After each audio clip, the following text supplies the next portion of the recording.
Hello, it's Adam Morrison. When it comes to top-tier contracting, my go-to choice is McGilvery Environmental. I know a thing or two about excellence, and that's exactly what you'll find with Kip McGilvery and his team. They're not just any contractor, they're the best in Spokane and North Idaho. From start to finish, they ensure your project is completed with the highest quality results. With years of experience and expertise, they handle it all. New construction, meticulous repairs, asphalt paving for residential and commercial properties, excavation, and even environmental remediation. So why wait? Reach out to Kip McGilvery Environmental today by calling 208-556-6384 for your free estimate. Don't forget to mention my name, Adam Morrison, and experience the difference McGilvery Environmental brings to the table. Again, that's 208-556-6384, McGilvery Environmental. My number one choice for all my contracting needs. M4 CPA is a family-owned accounting firm passionate about helping businesses and their owners create a secure future for their families. They pride themselves on the quality of their work and put their clients first, ensuring they get the attention and care they deserve. Their mission is to provide exceptional accounting services to help you achieve your financial goals. M4 CPA is all about building long-term relationships based on trust, integrity, and transparency. With a team of experienced professionals, they offer personalized solutions to meet your needs. If you're a Perimeter listener, here's an exclusive offer for you. Mention the Perimeter podcast when you reach out to M4 CPA and get a free business consultation to assess your financial strategies. So, if you're looking for an accounting firm that truly cares about your business, trust M4 CPA. Accounting you can trust with a personal touch. Learn more at m4cpa.com.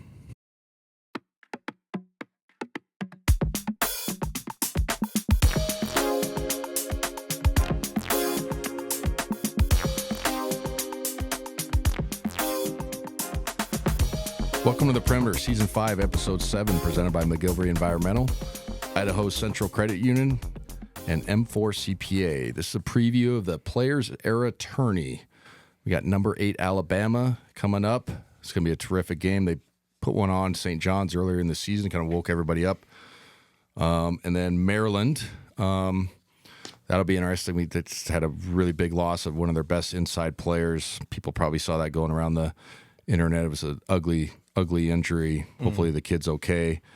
But we'll talk about this tournament's a little bit unique in the sense that, every year Gonzaga is lucky enough, and I think hopefully fans understand this, to be involved in good Thanksgiving tournaments. Like it's a real thing. They're tournament boosters, resume boosters. They're obviously cool for recruiting.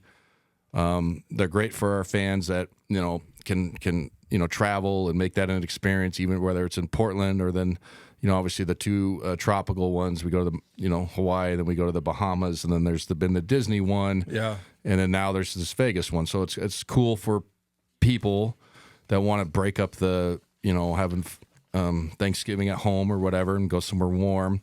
Get to watch your favorite team that you may not be able to watch at home, blah, blah, blah. Watch other good basketball. So, yeah, like us being in this field is pretty special. But like you kind of have to remind yourself every once in a while, especially with Gonzaga. We talk about it when it comes NCAA tournament time. We got a pretty good guys. You know what I mean? Yeah. Like that's I think you got to ground yourself a little bit. And I think that with your sports teams, you have to do that as well. Is remind yourself where other people are at. It just helps you appreciate more is what I'm trying to get at. Mm-hmm. And it's nice that I get to travel to the Vegas, right, and Maui and Bahamas and blah, blah, blah. So the field, okay, so Rutgers, Tennessee, Creighton, Baylor, Kansas, Notre Dame, St. John's, Iowa State, Houston, Syracuse, Auburn, Oregon, Gonzaga, Alabama, Michigan, San Diego State, UNLV, Maryland. That's the first slate of games, okay, so that's all the teams, right? So you're guaranteed 2 games. Obviously, we're playing number 8 Alabama. That's going to be a highly touted game, but the games before us are terrific. Actually, my neighbor at the lake, their son, Blake Buchanan, goes to Iowa State, so I'm going to go try to catch them, the kid from Lake City. So I'll probably see them down there. That's kind of cool. Just cool little side note, but I'm going to watch him live. Great kid, good basketball player, went to Virginia, then transferred to Iowa State. Great fit for him. That's awesome. So anyway, it's a terrific field. And then the next day you play who we just mentioned. We're going to play Maryland. But what's odd is all the 2-0 teams, they'll reshuffle, and all the 101 teams, they'll shuffle, and then all the 0-2 teams, they'll reshuffle, and then you'll play who knows who. And so I've heard some mumbling on people not exactly fans of it because of, from my understanding, I may be wrong, but teams have done this tournament the year before, and if you go 0 for 2, I think you have to play on Thanksgiving. On Thanksgiving, yeah. Or I think one year they played them the Friday after. Jesus. So, like, if you're a fan, how do you can't plan for that. It's impossible. Right. Like, it just, and then also, if you don't know until, like, the night before, how do you scout? And now people are like, well, it's like the NCAA tournament. It's like, yeah, but you see the two teams that you're going to play, and then you just have a plan for both of them. Right. And if you're a high seed and the 15's playing the 2, you probably spend more time on the 2. Just saying. Yeah. And then, the not lower end assistants, but the whatever has a breakdown of the 15 just in case. Yeah. You know what I mean? Like, so that part is kind of odd from what I've heard. The reason why this tournament has gotten popular, one, Vegas is an easy destination. It's obviously great to go there in what is it, November? Yeah, November, right? Like, it's probably going to be 70 degrees, plenty to do. It's easy to get to, all the Vegas stuff. You know, Vegas kind of sucks now. It's so expensive. Like, it just is. Blah, blah, blah. I can go on a rant about that. It's just like coming and going every time they get you for something. There's no deals anymore. That's my point. It used to be the deal. When you go lose money on the tables, but you got like $8.99 like steak and lobster or whatever. You know what I mean? Or like now it's more expensive. Yeah, now it's just everything's more expensive. Yeah. But destination place to go to. But every team gets $1 million in NIL, is my understanding, for the tournament. So whatever that means. Now obviously you gotta, I think you have to buy a certain amount of tickets.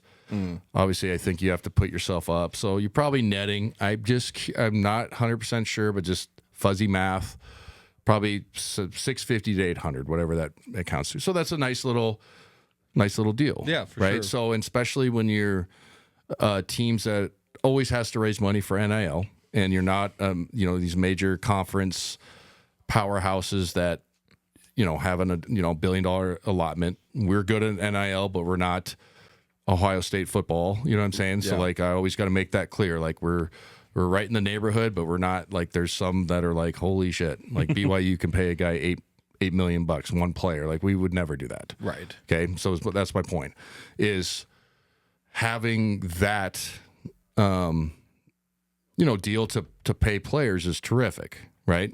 So I think, don't quote me on this, but I think they want at least a 2-year commitment on this tournament. So we might be in it next year. Yeah. Is what I'm trying to get at.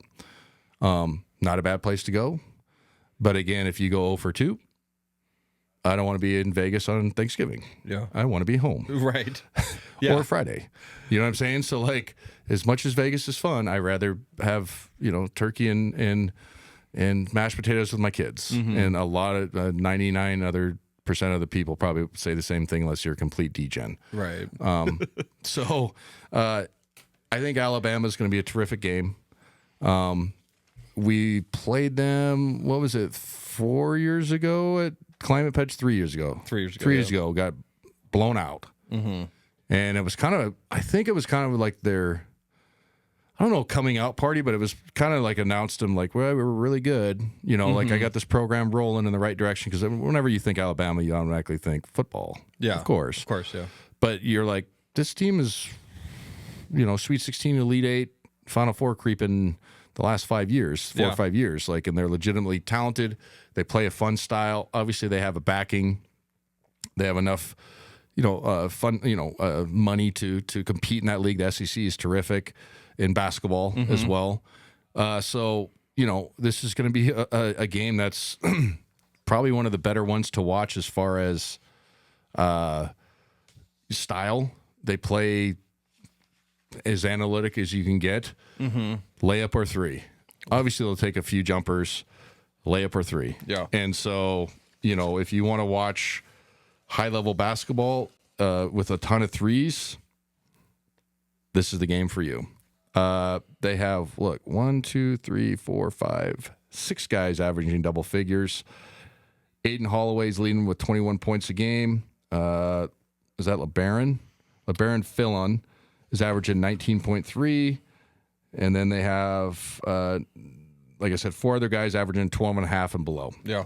Fantastic team. Yes. Usually guard laden. Like I said, score in the 90s, 91 points a game. Mm-hmm. They'll give up some. They're kind of like a poor man's, and poor man's is it's not a knock, but it's the only way I can describe it. Like the LMU, in the 90s when they had Hank Gathers and they just played fucking bonkers, but it was fun to watch, scoring 115. They play that style, but obviously with more leash on it and understanding. But Yeah. wide open, or open three, take it. Yeah. You know what I mean? Or drive it as hard, like literally drive it as hard as you can. And if you have to barrel over somebody, but like every piece that we move on the perimeter, there's a reason. So when you drive, I know I have a skip, I have a dump down, I have a swivel back, or you shoot the layup. You know what I mean? Like but it's crazy. And if I spray it out, even if you're running against a contest, either side dribble, stay behind the line, or just launch it. And it's going to be fun to watch. But it's really going to test how we are defensively on the perimeter. Like, we've been really good so far, switching everything, but this is a team where you have to be dialed in on the pick and roll coverages, especially if you're on the weak side. Do I tag? Do I hold? Do we give up some layups every once in a while because they want you to rotate and then get the spray out threes and create the, just get you disorganized. Yeah. To where you make a mistake and they make threes. Yeah. They've taken 105 and they're shooting 33%. So it's not like lights out. But they've played, what is that? Three games. So whatever that is, 30 a game, 32 a game. Yeah. Or whatever. Something like that. Yeah. 3 times. It's 90. So 32, 96, 33 a game. Yeah. So whatever. 34. High volume. Yeah. High volume. Shoot a ton of threes, downhill, always fun to watch. So this is a terrific matchup for us. Obviously, can they guard us inside? That's going to be the question. If our 2 big lefties play good, it's a matchup for them. But it'll be nice to have kind of a week or 5 days to prepare for them. Yeah, because it is a full. Pay attention, DHOs, are we going over the top? You might go over the top on certain guys. You probably can't go over on such and such. Like, it's one of those games that you got to get an A+ on all the actions. Now, are they the 95 Bulls? No. Right. But if you are late on stuff and, if you come out with flat energy, they'll do what they did to us 3 years ago. And I know it's a totally different team, but it's the same exact style. Right. My point is, if you get caught and you're late, especially in transition, they can make 4 threes in a row, and then you look up and you're down 12. Oh, my God. And then you start pressing, right? Yeah. You're like, oh, shit, we got to come back. That's what they did to us at Climate Pledge, and we just couldn't find the mojo. But they take good threes. They take a lot of them. And if you're watching, some of them, you're like, Jesus, man, like all of us older guys, that are like flashback to your high school days, and your coach be like, if you ever shoot that shot again, I'm throwing you off the team. Like, they'll shoot some of those. But also, it's just analytically, that's what they believe in. Right. And they got it rolling down there. So I'm really looking forward to this matchup. I think it's going to be, terrific. And, I'm excited to see how we match up challenge-wise to them. Yeah. We haven't faced a team yet that's really like gone lights out on the threes. Yep. And Yep. I feel like that was last year. That was kind of what took us out of multiple games and over the history of Gonzaga or the last couple of years. Is just like, if a team gets rolling early, like especially when we get down by like 10 or 12 early, that's when it gets a little like scary. What does Gonzaga do well against the 3 that you've seen so far this year? Well, our ability to switch multiple positions, and I've talked about this, especially in the previous seasons. Our best teams defensively are the ones that can switch basically 1 through 4. If you can go 1 through 5, you're really good. Mm-hmm. The Chet years, obviously the Final Four, the 21 team was the best we've ever had because we could switch everything. Right. The only guy that couldn't switch was Drew, but they could hide him. And usually teams didn't have, a pick and pop 3. And then we would just funnel everything away from them if we could. But if you think of that lineup, that was dangerous because we just switched everything. It just takes away all your actions. You can lane out. Yeah, it's just it's so hard. So we have that ability because Tyon's a terrific defender in my opinion. Jalen's he's gonna be defensive. He's gonna be a chance to be defensive player of the year in the conference.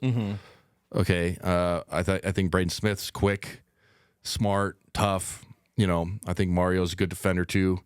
Plays hard. I think Steele's a competent defender. You always get the shooter white guy everybody thinks can't guard. Like, when has he been cooked this year? I haven't seen it. He moves his feet. He gets his hands up. He chests guys. Like, he's fine. You know what I'm saying? Yeah. So it's like the only one that would be a little bit on the scary side in that regards, just based off of size, would be Graham. But actually, if you watch the last season and a half, especially on ball screen coverages, he makes a conscious effort to move his feet and be long. Right. He's not lazy at all. So I think we have the ability. It's the mental breakdowns that scare you. And that's not a knock on our team. It's just in general. Because they're going to run a lot of actions, and there's going to be a lot of normal rules that you were taught since fourth grade shell. Oh, I'm the guy on the baseline. There's a naked roll guy. I got to tag him. Corner, boot, skip, 3. No, man. Sometimes you don't tag, and you make him throw it, and the guy makes a layup. But it doesn't mean you want to do it all game. But sometimes you got to make a choice. Gotcha. Or if it's going swing, and the next swing guy's a 45%, and the first guy's catching is a 32, you need to shade the pass and make the 32 guy drive it. And sometimes it looks like, oh, he got blown by. It's like, no. Yeah. You know what I mean? That's more of a pro look at it. Like, sometimes you have to make a business decision on who you give it up to. And sometimes a guy that you're like, well, he only averages 8 and he had 16. Yeah, there's a reason he had 16. He was open the whole time. Right. But we won. But the guy that averages 28, we held him to 19. Do you see what I'm saying? You see what I mean? So that is, for me, is having the time to prepare is going to help us, obviously.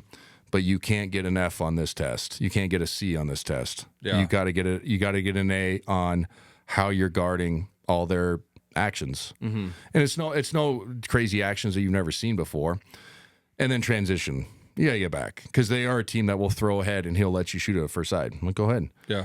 You know what I mean? And so and that's sometimes it's not even a lack of effort. Sometimes you just have some bad misses and they carry them right to perfect boom, boom, boom. And I think that's what happened 3 years ago. It's not like our guys weren't playing hard, but it was like, oh, weird miss, and then whack, whack, whack, and you look up, we're like, oh shit, we're down 9, and nobody has a sweat yet, and the whole arena's like dead silent. And it was like, Alabama, I thought they were like football. Like, what the hell? And then, but they've been great ever since. Yeah. So I'm really looking forward to this matchup. I think it's terrific. It's cool that these two styles, because we're really good offensively, obviously too. So they're going to have to guard our inside presence. We like to play fast, but if we don't shoot the 3 comparable to them, it's going to be tough sledding. Yeah. You know what I mean? Now we're playing out of neutral. I know this sounds funny, but brand new basketball. Hopefully that's on our side too. Yeah. And I talk about that at the NCAA tournament. People laugh at it, but some guy on Twitter 2 years ago did a deep dive into it, and he's right, and I'm right. Is like when you get to these neutral sites or NCAA tournament, they literally grab a basketball out of the plastic. Here you go, guys. Oh, wow. And the rims are usually tighter and shit. And no, if you look at the NCAA tournament every year, people bitch. They're like, because sometimes it's a bad product as far as scoring wise, it's a bad product. Well, the NCAA, there's actually a machine that it measures if the basket's at 10 feet, and then it measures the rim tightness, I guess is the best way you can describe it. There's a level, just like in a level of a football, how far it can be inflated. There's a level that a room can be as loose or as tight. Yeah. So it used to be like back in the day, you'd go to some gyms and the rim would be like super loose. I loved loose rims. Right. The ball go in and bounce to go in. They always keep it on the firmer side. Yeah. Plastic ball, brand new ball, bang. You know, you just watch some NCAA tournaments like nobody can shoot. It's like because you guys, the ball's fucking brand new and the rim's tight. So my point is maybe we get that a little bit Right. for them. Now, it was a long rant, but that's a real thing. Neutral site, you never know. It's brand new ball. But anyway, that's curious. This is a really random question, but you know when you get a ball and it's like it says you pump it up to like 7 or 9 psi. That's another thing. Where does like NCAA keep the balls at, like ball at? Do they go to like the eight and a half? That's a really good question. There's probably an answer on Google, but they probably go right in the middle at 8. But with game balls, they let people decide. Okay. But is what I used to do. Well, I still do it when I coach. Like we'd go to these big tournaments, and sometimes there's like an official ball. Like one year, it's those those orange Wilson balls. Yeah.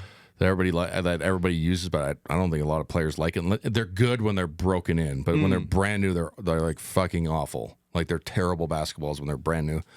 But they leave them pumped up at these high school tournaments. I'd always keep a needle in my pocket and I'd before the game and deflate it. Yeah. It wasn't like an advantage. Like all the hoopers are like, yes, please, like take some of the air out of it because they're just so hard, and the balls, girls are dribbling and it's just flying everywhere. It's like. These are all D1 girls. Like, they're not just dribbling it out of bounds. Like, I'd say that to refs, and I'm like, you guys, the ball is inflated too much. Yeah. They're like, oh, yeah. And then some of them would look, like take it, and some would have a needle in their pocket, too, and go, shh. Yeah. Okay, you know what I mean? Because he's like, just before the game, like, dude, the thing is like a rock. Anyway, that happens in the NCAA, so that's a good point, too. Like, heavy inflated ball, brand new out of the plastic. I'm not even kidding. Their argument is always, well, we use them for the... for the 2 days when they do the warm-up fucking practices or whatever, which they're kind of broken in, but I don't know. Anyway, it's a useless rant. You might want to edit this bullshit. No, wait, well, you know what I mean? We could have said it here, but yeah, it's just like just curious. No, I know it's crazy when you play at these neutrals. So anyway, this Alabama game is going to be terrific. It's a contrasting style as far as the perimeter. We'll be right back after a word from our sponsor. It's time for Home Team Rewards. Zag fans, get your Bulldog branded ICCU Premier Rewards Visa credit card, the only card where you can earn rewards for everyday purchases while giving back to Gonzaga University. Choose from a Visa Rewards card with a lower rate or a Premier Rewards card with maximum rewards. With no annual fees, card control, and next-level security, you can spend smart from tap to app. Zags, rejoice! Find your card at iccu.com/GoZags on approved credit. This Alabama game is going to be terrific. It's a contrasting style as far as our bread and butter is inside. Their bread and butter is usually on the perimeter. Their big guys are always good too, though, because they're pick and dive guys that can, like, you have to be skilled. So, like, just because they're not like all they're probably guys that can stretch and shoot a little bit. So my point is, like, they're just not going to be back to the basket bigs. They're still going to be good, right? Because if you're playing in that system, pick and dive, you're playing one-on-one with one dribble, everybody's spaced, awesome. Yeah. Now you just jump up and shoot jump hooks, or you get an angle on a guy, and it's simple then. That's easy basketball then. You're just playing one-on-one. So yeah, I'm really excited.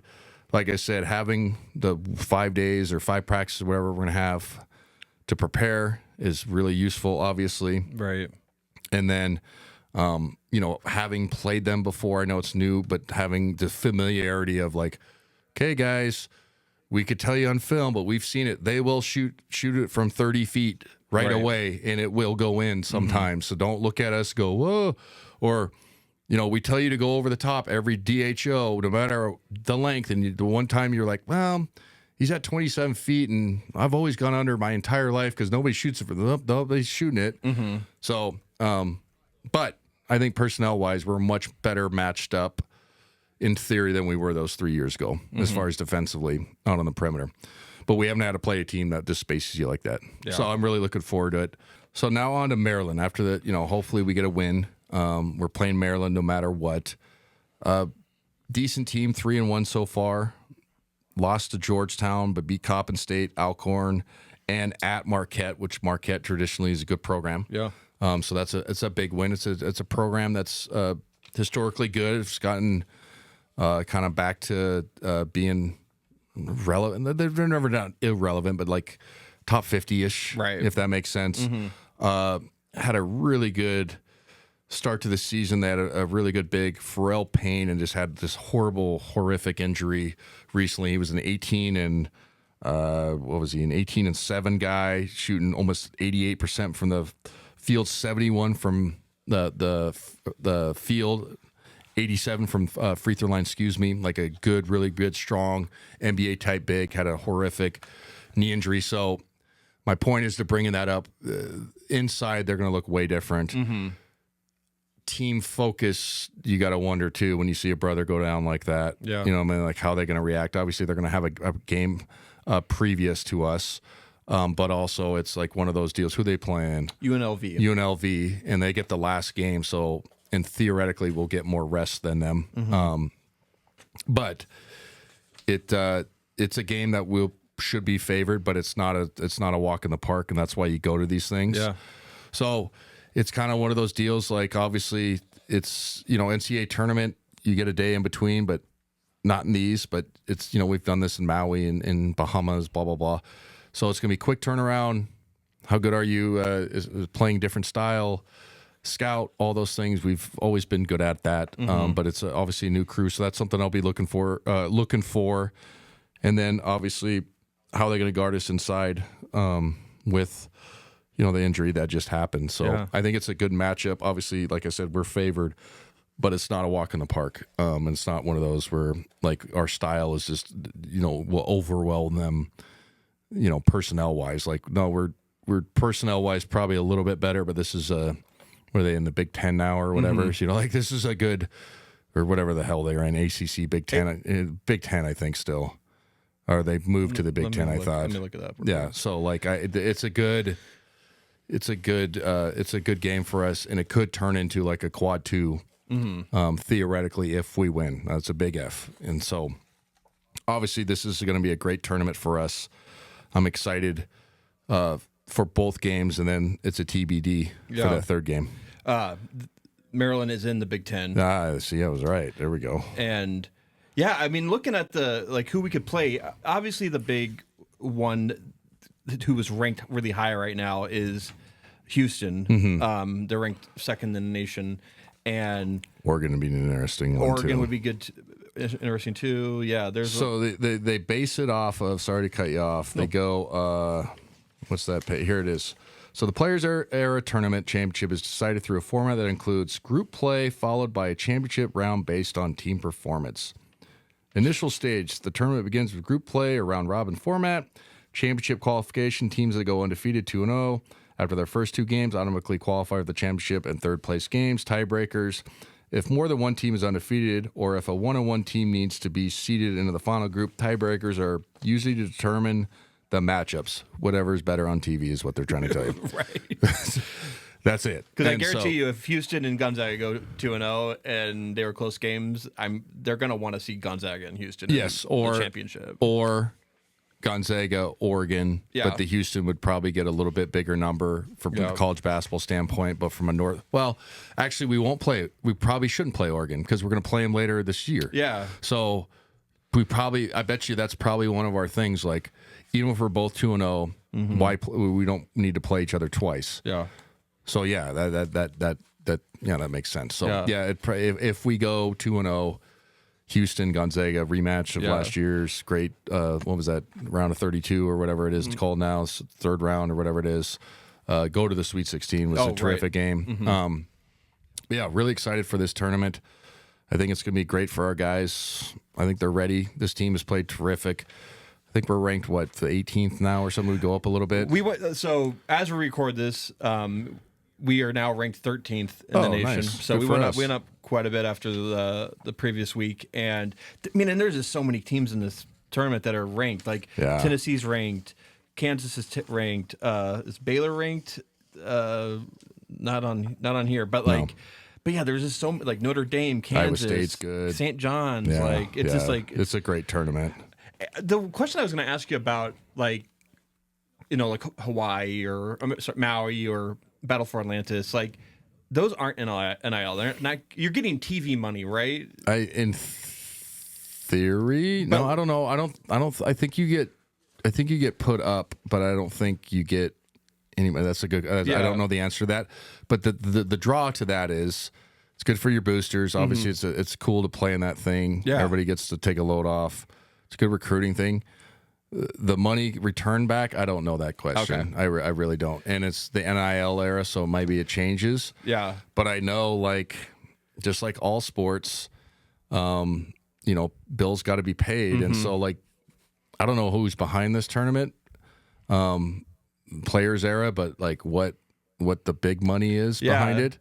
And it wouldn't surprise me if it's like, a Dubai thing or something, just like live golf, and you know what I'm saying? Like definitely they're trying to get into a lot of sports, and God bless them. Awesome. Well, Sweet. To your point, when you were talking off camera, you mentioned like look at the Atlantis like field, and it's considerably a lot low, like different field from last year. It's Colorado State, St. Mary's, South Florida, Vanderbilt, VCU, Virginia Tech, Western Kentucky, and Wichita State. Like those are good teams in there, but like there's no like blue blood. Yeah. Well, like, it's just everything's more expensive to go to now. I mean, and then like also too, when you go to these tournaments, you obviously want your fan base to go, but like, what's your demographic like? Or can you sell the tickets that they give? Right. That's the other part, and like that's how you get invited back too. Is like Gonzaga. We've been going to Maui since before I got there, right? And we've always traveled well there. But our demographics is private school. It's pretty different. You know what I'm saying? Yeah. It's just the reality of it. So anyway, I think this is a good tournament. It's exciting. This Alabama game is going to be great, and then it's nothing to shake our heads at. This Maryland game is going to be terrific too. So the fans are going to have a terrific time. We're not going to have a foundation player of the week. Yeah, there's no game because there's no game. We beat Southern Utah. Yeah, hopefully I'll edit that out. But our stat of the week presented by M4 CPA is, and something I pulled was, I wanted to know what our historical record was during the Thanksgiving under Mark Few, and we are 45-13 and during Thanksgiving, and that doesn't really mean much to what this week is, but like to have a 45-13 record during Thanksgiving when we're playing a ton is really good. Is really, really good. Yeah, well, and the level of competition too. Like we're not playing the the kind of softer tournaments. We're always in the Maui, like you said, Battle for Atlantis. We were the PK80, so then, and then the Disney one was big. Yeah, that year that we went to the Final Four. Blah blah blah. So it's pretty special that we get to play in these, and then we're usually at least competing for the championship in them. And 34-7 in the last 10 Thanksgiving tournaments. So that's even blah blah. So yeah, I think this is a true test for us. But the field is great. If you're a college basketball fan, this is one of the best tournaments you've seen in a long time. Yeah. So yeah, I'll be curious to see how it goes. I think it's on TBS, is what it said. Either that or TNT. TNT, yeah, the same. Yeah, Turner Broadcasting. Oh yeah. So that'll be. Kind of curious what kind of coverage we get nationally. Yeah, that will be. Wink, wink. You know what I'm saying? Because they lost NBA, right? Yes, but I think last year it was on the same network because they do the NCAA tournament because it's the same umbrella, right? One of the networks didn't really talk about that. You know what I'm saying? So like that's my point. It's like gotcha. But listen to us on the radio. Yeah, listen. But yeah, I keep forgetting to say this too at the end of it. Like if you're obviously a fan, 590 KQNT on iHeart, it's easy to find. You just 590 KQNT and you'll find the exact station. Yeah, there's nothing you got to do. It goes right on your phone. You know what I mean? You don't have to pay anything for iHeart. And then 96.1 FM if you're local, it sounds a little bit different. I actually like AM better.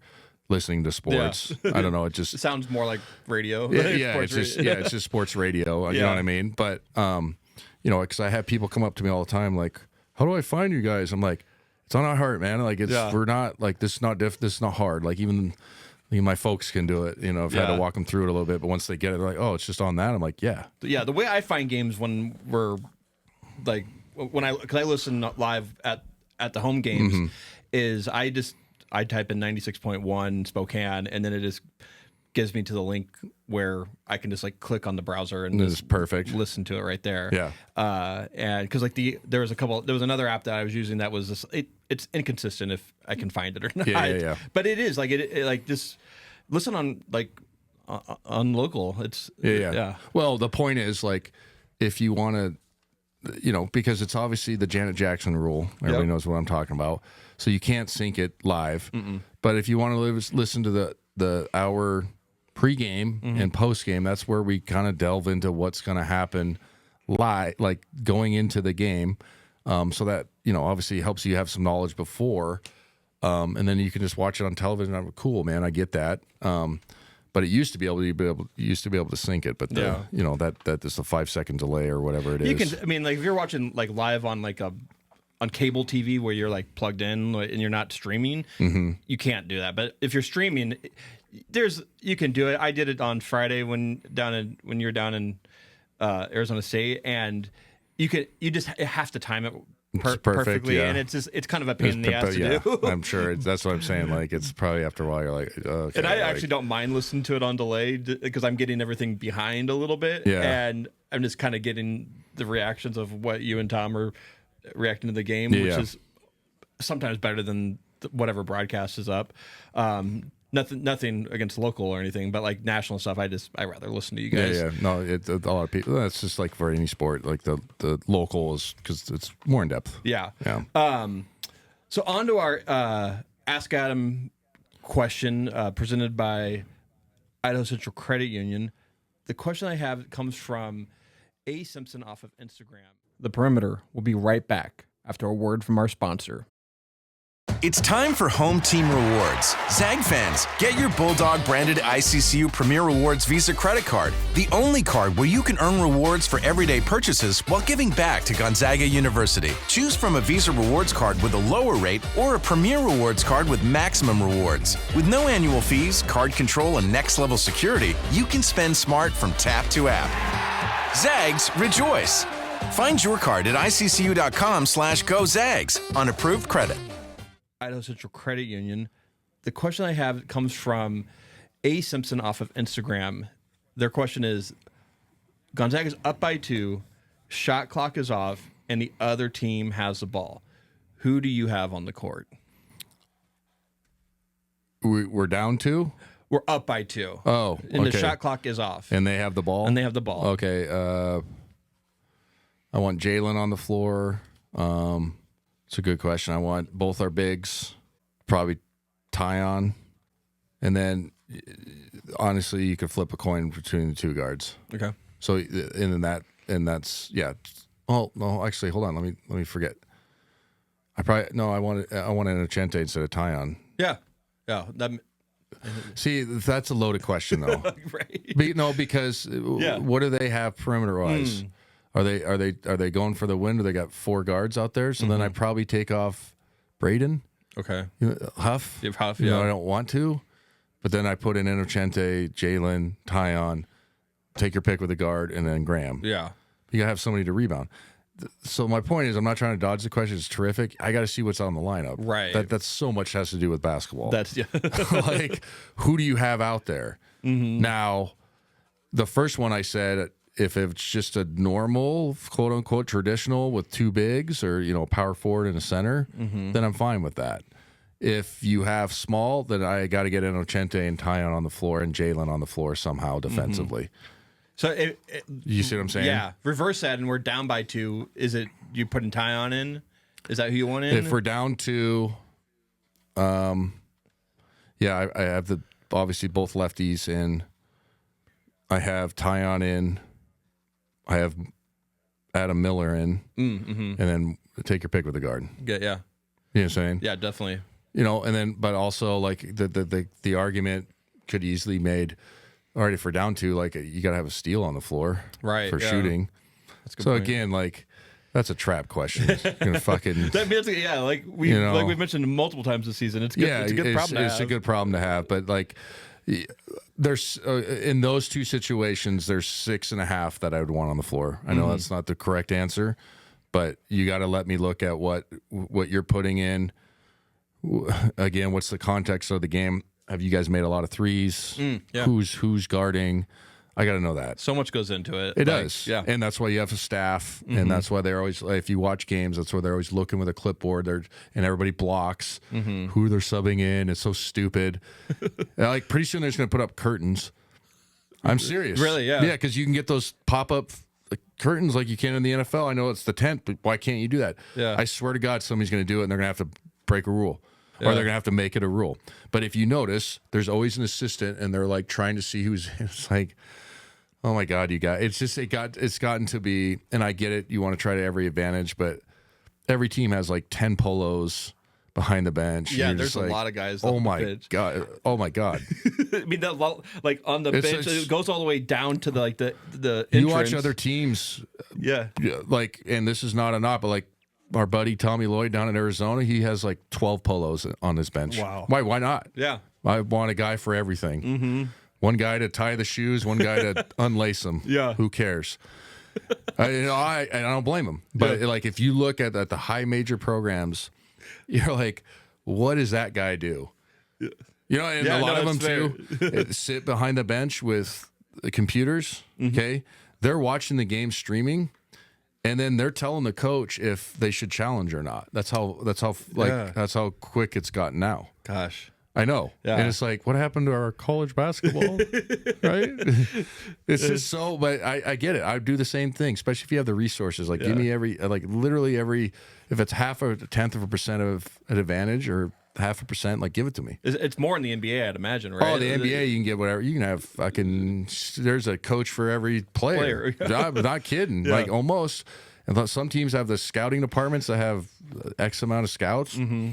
And then G League, like, you can have, whatever you want. Yeah. And you literally have guys that, like, probably when they break down film, they watch just every single ball screen action from the last 3 games from the one guy. Tell me how many times he goes left, how many times he goes right. Tell me the shooting percentage. And now they probably, it's AI probably can map that stuff. Oh, yeah, definitely. But back then you had to do it by watching it. Can you imagine watching, like, and I love basketball in general, but just that much hoops and just being like, this is fucking awful. It's getting down to, like, awful. Our kids play 4th grade basketball, and there's teams that have those, like, Ozbot cams. Oh, yeah. Like, we have them. Yeah, and, like, yeah. And my daughter got beat by a team, like, 35-5, and I'm like, are you going to go back and watch that Watch video? the film, I know. Yeah, Like, no, we have them, and it's, our parents, and it's actually good because they stream it. Yeah, so it's people can watch. good for streaming. It's good for streaming. Yeah. But yeah, no, it's like, because I started thinking, like, all right, like in 7th grade, if I still have this crew together, which I hope I do, are we gonna start watching film? Like, because you have to learn how to watch film. Yeah, no, it's a skill. It's a good, like, it's good once the kids start learning, like, seeing that, being able to watch something and, like, understand what's going on the court. Mm-hmm. Like, my son, like, I haven't watched Gonzaga games, and he's just, like, getting into, like, actions and, like, learning about movement on the court. And like, I'm like, watch how, like, because he plays a lot of, like, where Graham plays. I'm like, watch how Graham plays and, like, where he moves to. And but it is, there's so much analytics in basketball now. It's bananas. Like, it's the amount of polos and, like, just the film that some guys watch in the breakdowns. Like I said, I love hoops, man, but like like watching the 3rd string guard come off like 8 ball screens for the stretch of like 6 games, and then you have to, like, include that in the scouting report just in case, but it's never gonna fucking happen. You know what I mean? But you're sitting there watching, like, oh my God, like, this is brutal, but basketball's awesome too. You know what I mean? Like, that's why college basketball and, like, professional basketball is not for the weak, man. Like, as far as coaching, like, you have to dedicate your life. Can you imagine? I mean, this is obviously true, but, like, football is even worse. Yeah. Football is way more precise. Mm-hmm. So, like, can you imagine that? Like, every snap, rewind, I mean, like, literally. Watch this guy, he steps there. So if he takes 2 yards step, like, you go this way, like, it's crazy. Couldn't imagine it. That's why they have 18,000 coaches, though. I don't blame them. Yeah. Last question. I don't think I've asked this in a couple of years during Thanksgiving, but what is your favorite Thanksgiving dish? So we go back and forth. We're trying to do a prime rib this year. But we don't want to cook it. So if there's anybody that knows, it's going to be probably late, but, like, I've researched, maybe I'm not doing the right search, but, like, usually a restaurant in town lets you just buy a whole one, right? Oh, you know what? There is somewhere locally that they were were promoting, and I'll find it for you. Find it for me, please. That they're making like Thanksgiving dinners for people. Yeah. Yeah. Like we want to get. I just want to get a prime rib. We like to make all the sides. Yeah. I don't mind turkey, but I never have to cook it, so it's hard to tell somebody to cook it. Yeah. And my sister usually always has to do it, and she's just always like, "This sucks." And she makes she's a great cook, but she's like, "This sucks," and I get it. I'm like, yeah. And then obviously the turkey sandwiches are good for like 2 days. Yeah. And then after you're like, okay, it's a lot of turkey. Yeah. But you don't want to throw it out because you just like don't be an asshole. Yeah. Because somebody took time to eat it or cook it, and you should eat it, and it's waste. Blah blah blah. And after a while, you're like, if we had prime rib, this thing would get killed the next day for breakfast. And great sandwiches. Yeah, exactly. Great sandwich. Like this is going to get eaten, no matter what. Yeah. Like steak and eggs tomorrow, and then a sandwich after. And if there's leftovers, I'm not telling anybody I'm gonna have the rest. Right. You know what I mean? Yeah. No, we're not even like we've done Thanksgiving in our house the last 2 years, and we're like, we're not doing it this year because my wife's like, I do not want to sit in this kitchen for it's 8 hours. And also too, and like I cook a little bit, not a ton, but like I grill and stuff. And when people come over, and sometimes we have a lot of people, in the summertime, you lose your hunger when you're cooking the entire time. Yeah. It's weird. There's a term for it or whatever, but it's a real thing. Like you sit there and slave, and then you're like, I don't even want to just have a bite of mashed potatoes. I'm good or whatever. So I get where people are like, this is F this. So I want to I'm like, if anybody could make a prime rib, no joke, I'll pay whatever the normal going rate for a medium rare prime rib. Perfect. Maybe I'll clip this before this episode comes out, and I'll put it on our Instagram. Like somebody, like a nice prime rib. Like the Morrison household wants a prime rib, but we don't. Like my sister could cook one. I could figure it out too, but it's one of those like you got to trial and error it. Yeah. Like if I'm gonna make one, I need to make it in the summer. So if it does F up, it's not the end of the world. A test kitchen. Yeah. No, you know what I'm saying? Yeah, no, absolutely. Yeah, like it's too big, and it's a finicky. I mean, you got to cook my dad cooks prime rib for like us. 4 hours, It's like though? 4 or 5 hours. Yeah, and it's like there's a way to do it because it's supposed to be, rare looking. Yeah, you got to go get it from the butcher. It's packed with salt usually. Yeah. They're unbelievable. Yeah, but if you cook it wrong, you just wasted 100%. It's $200, $300 or whatever they cost. Like they're not cheap either. So you're like, okay, we better get this right. Then they're also like, well, I have a propane oven. Does that matter? Like the heat different? Like blah blah blah. So anyway, that's what we're doing. Thanks for listening. Happy Thanksgiving. Thank you to our sponsors. McGilvery Environmental, M4 CPA, Idaho Central Credit Union. Thank you.